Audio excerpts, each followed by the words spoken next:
Hello everyone. To continue with the second chapter of class 9th NCERT history book, that is Socialism in Europe and the Russian Revolution, today I'll be discussing about the Russian Empire in 1914.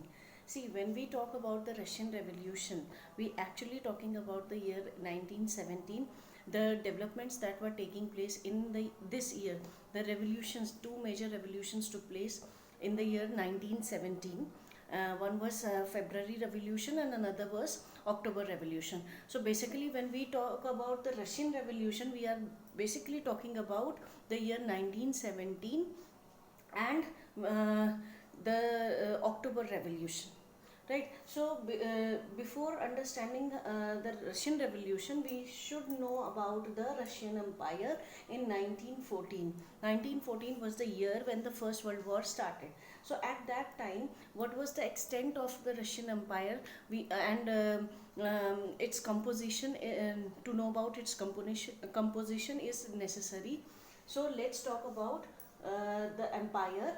It was comprised of Finland, Latvia, Estonia, Lithuania, parts of Poland, Ukraine, Belarus.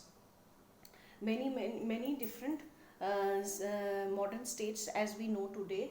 These were parts of Russian Empire at that time.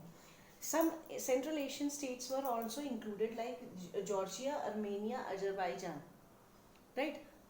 Sorry. These states were included in the Russian Empire. Russia is the largest nation in the world, and at that time also the extent of this empire was huge. So not only this, different regions were included, but people following different religions like Orthodox Christianity, Catholic, Protestant, they followed Islam and Buddhism. So one thing is clear, the ethnic diversity was huge in Russia, and not only the ethnicity, but they were different in their religions. People in Russia were following different religions. 80% population at that time was practicing agriculture. So the basic economy of Russia was agriculturist economy, and it was a largest supplier of grain to the rest of the Europe at that time. Sorry.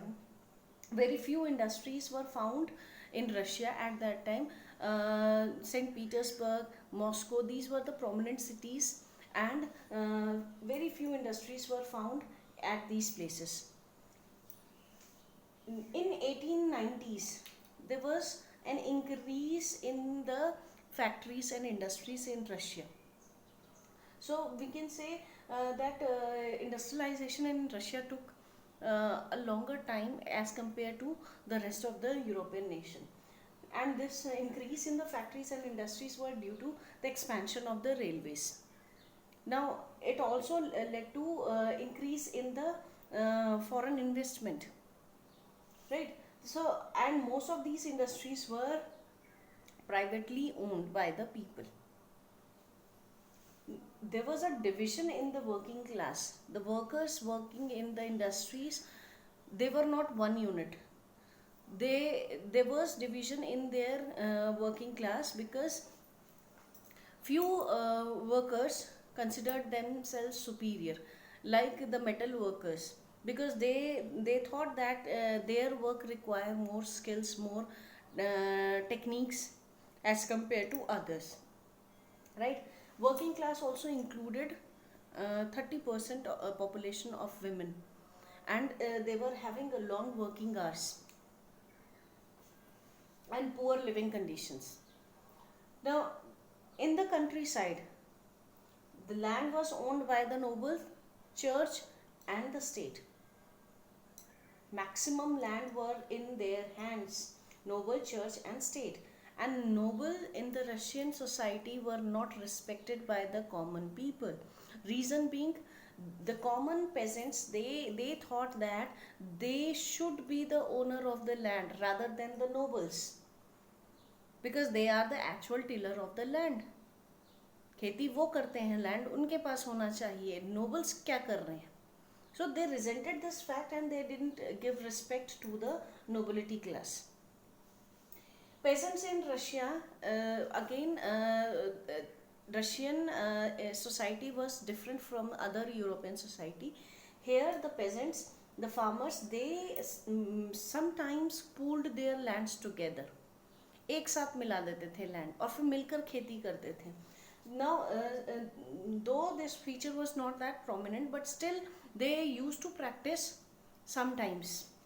And when they pooled their lands periodically, their commune, जो उनका संगठन, जो भी उनका head, वो 4-5 member का जो वो बॉडी बनाते थे उसे कम्यून कहते थे, वो डिसाइड करता था, जिसको कम्यून को मीर भी बोला जाता है रशिया में. वो डिसाइड करते थे कि जितना भी प्रोडक्शन हुआ है, how to divide that among the farmers who have pooled their lands together. And this decision was taken on the basis of the size of their families. किस व्यक्ति, किस किसान के कितना फैमिली मेंबर्स हैं, उसके बेसिस पे वो डिसाइड करते थे कि किसको कितना शेयर मिलना चाहिए. So this was an important feature of the Russian society. So this is all about the Russian Empire in 1914 when the war started. Another important thing, when we have seen that the Russia was having multiple ethnic groups living together with different ideologies, right? Not one. They were not practicing one ideology. At that time when the Russia was involved in the war, First World War in 1914, it was headed by the ruler of Russia at that time was Tsar Nicholas II. Tsar, you'll find this word also, or you'll find this word also. So Tsar in Russia is a title of the ruler. जैसे हम बोलते हैं महाराज, वैसे वो लोग tsar as a title use करते थे ruler के लिए. So tsar Nicholas II was the ruler of Russia at the time of First World War.